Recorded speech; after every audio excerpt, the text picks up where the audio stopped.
اب سوال یہ ہے کہ مطالعہ کس لیے کیا جائے؟ تو میں سمجھتا ہوں کہ مطالعے کا مقصد حکمت کا حصول ہونا چاہیے، یعنی چیزوں اور واقعات کو ان کے صحیح تناسب میں، کریکٹ پروپورشن میں اور ڈیپتھ کے ساتھ گہرائی سے سمجھنے کی صلاحیت۔ اگر آدمی کا مطالعہ نہ ہو تو وہ اپنے تجربات، اپنے ہم خیال افراد اور سوچ کے اپنے مخصوص زاویوں میں قید ہو کر رہ جاتا ہے۔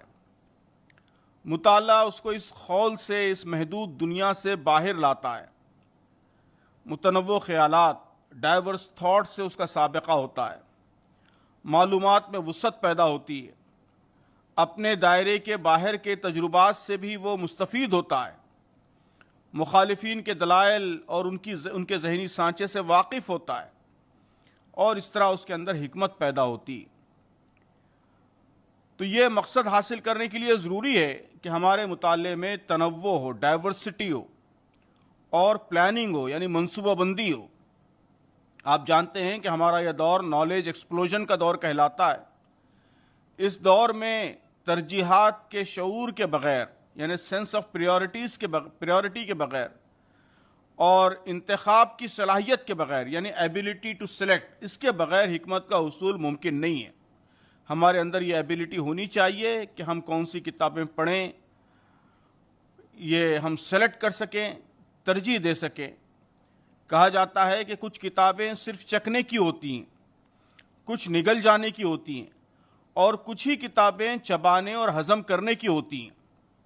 اس لیے اس کلاسیفیکیشن کی صلاحیت بہت ضروری ہے کہ کس کتاب کو کس خانے میں رکھا جائے، کون سی کتاب گہرائی سے تفصیلی مطالعے سے گزاری جائے اور کس کتاب کو صرف سرسری جائزے کے بعد رکھ دیا جائے، کون سی کتابیں صرف سرسری طور پر پڑھ لی جائے اور کون سی کتابیں تفصیلی گہرے مطالعے کے لیے منتخب کی جائیں۔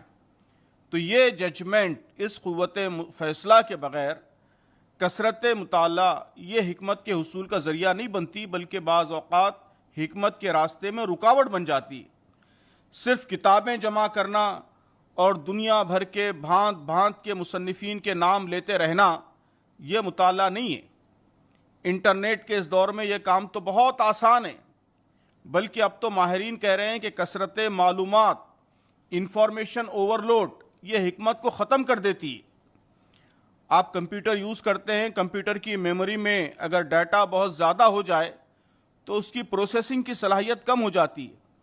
اسی طرح انسانی دماغ میں بھی جب اس کی پروسیسنگ کی صلاحیت سے زیادہ ضروری غیر ضروری انفارمیشن، معلومات جمع ہو جاتی ہیں تو فیصلہ سازی کی اور حکمت کی رفتار سست ہو جاتی ہے، معلومات انسان کے لیے لائبلٹی بن جاتی ہے۔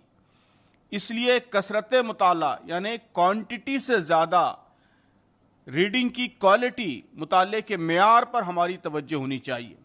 ہماری کوشش ہونی چاہیے کہ ہم اپنی پرسنل پریورٹیز، اپنے پرسنل گولز، لائف گولز اور اپنے ذوق کے مطابق معیاری کتابوں پر اپنا وقت صرف کریں۔ اسی طرح محترم دوستو، خاص طور پر میں نوجوان دوستوں سے کہنا چاہوں گا کہ آوارہ خوانی بھی مطالعہ نہیں۔ بغیر ٹارگیٹ کے اور بغیر کلیئر پلان کے ادھر ادھر کی کتابیں منتشر طریقے سے پڑھ لینا، اس سے پراگندہ خیالی کے سوا کچھ حاصل نہیں ہوتا۔ مطالعہ یہ تنظیم اور منصوبہ بندی کے ساتھ ہونا چاہیے، ٹارگیٹ، ہدف واضح ہونا چاہیے کہ آپ کن کن میدانوں میں اور کس طرح کی اور کس معیار کی حکمت پیدا کرنا چاہتے ہیں، اور اس مقصد کے لیے آپ کو کیا مطالعہ کرنا چاہیے، مطالعے کے کیا میدان ہوں گے اور ان میں بیلنس کی، توازن کی مطلوب شکل کیا ہوگی۔